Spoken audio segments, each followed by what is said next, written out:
The Wolf Brothers in New York 1. Prologue. The wind blew over Yaransk like an old breath, bringing with it the ashes of a history that would not die out. The burned houses rose like black skeletons from the frozen earth, and between them, Tarak patiently hammered iron, as if each blow could repair the soul of the village, not just the tools. The fire in the forge was the only sign of life in a place that still smelled of death from his window. He could see the snow-capped mountains and, beyond them, the white forest, the place where it all began. There he had lost his sister, 𝕲𝖶. There love, curse, and blood had mixed in a story that no one spoke out loud anymore. But Tarak knew that the past could not be buried. That the wolves, even if they were silent, were watching from the shadows, and each in the evening, when the fire died down and the wind picked up, Tarak heard that howl, long, painful, almost human. He knew it was her. That 𝕲𝖶, the wolf woman, still wandered between worlds. During the day she lived among people, with amber eyes and hands that trembled at the touch of light. At night, when the moon rose, she was lost in white, becoming a beast again. But one night, the silence was broken. On the snow-covered road, a strange light approached, the headlights of a car, something rare in those places. A man in a thick coat got out and smiled at him. "I need a blacksmith," he said. "My car stopped. Can you help me?" Tarak looked up. The stranger had an unfamiliar accent, and his voice carried the echo of other worlds. In that moment, Tarak felt his fate calling him again. Fire, iron, and wolves all seemed to breathe in unison. When the stranger told him he came from a place called New York, Tarak knew his peace was about to end. And somewhere in the forest, 𝕲𝖶 opened his eyes. The moon was looking at her again, and in her howl was mixed the foreboding of a journey without return. New era was beginning, and the shadow in the snow was preparing to cross the ocean. Chapter 1. The Machine in the Blizzard. The wind whipped furiously over Yaransk, transforming the village into an icy ghost. Snowflakes swirled in silvery spirals, and the sharp air bit into the cheeks like a fine blade. In the midst of this storm, a strange noise was heard, unknown to the people there, a deep metallic rumble that echoed through the snow-laden fir trees. Tarak, who was working in his forge on the outskirts of the village, looked up from his anvil. He saw a strange light flickering among the ice floes. It was not a lantern, nor a torch.It was a blinding white light, coming from a large noisy box, the likes of which he had never seen before. A car. The engine coughed, smoked, and finally stopped. A tall man stepped out of the cab, wrapped in a thick black leather coat, with a fur hat on his head and a wool scarf around his neck. He had a clear, curious look, and an attitude that was foreign to that world. The calm of a man who had come from a civilization that no longer knew the fear of cold or wolves. "Hey!" he shouted, over the blizzard.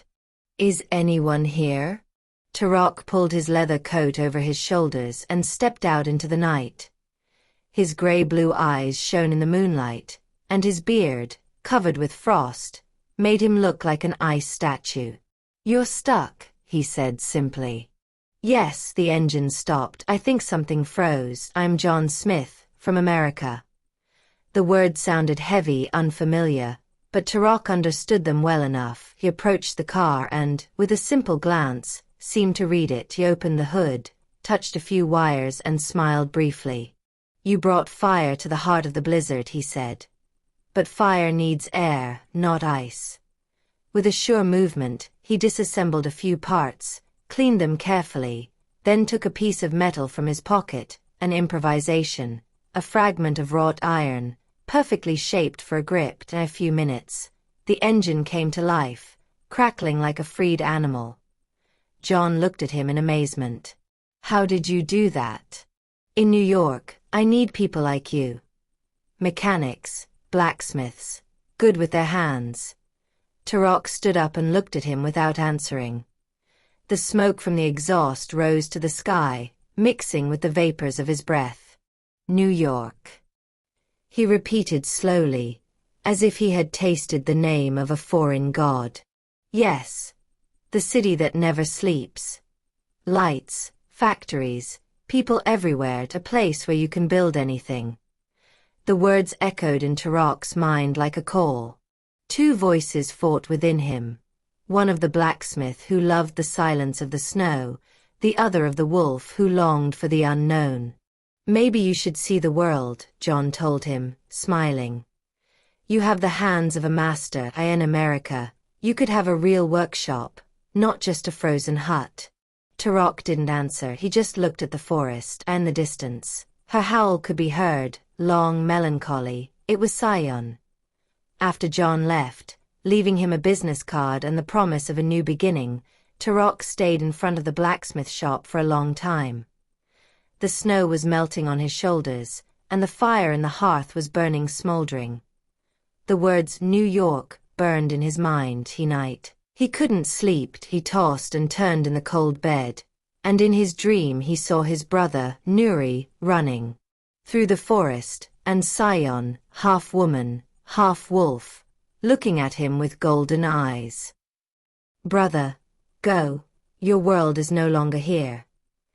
The next day, Tarak found 𝖂𝖏 at the edge of the. She had silver hair, tied in a long ponytail, and around her neck she wore a white fur scarf. Her eyes were deep, murky, like Siberian lakes before the frost. A man came, Tarak told her. From America, he called me to work there. 𝖂𝖏 smiled bitterly. America? I've heard of that place. Lights, noise, people who forget to look at the sky. Maybe there we can start again, 𝖂𝖏.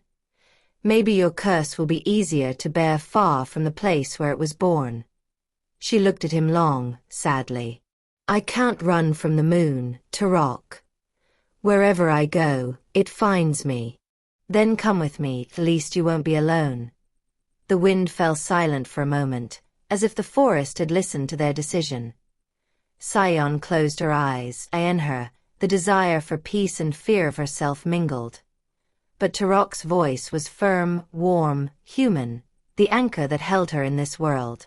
Okay, brother, she said finally. But promise me that when the moon comes, you won't let me go. Tarak nodded, and the following days, preparations for departure filled the village with rumors. People viewed Tarak as a traitor, but also as a dreamer. To leave Yaransk meant leaving behind not only the cold, but also the root of your soul.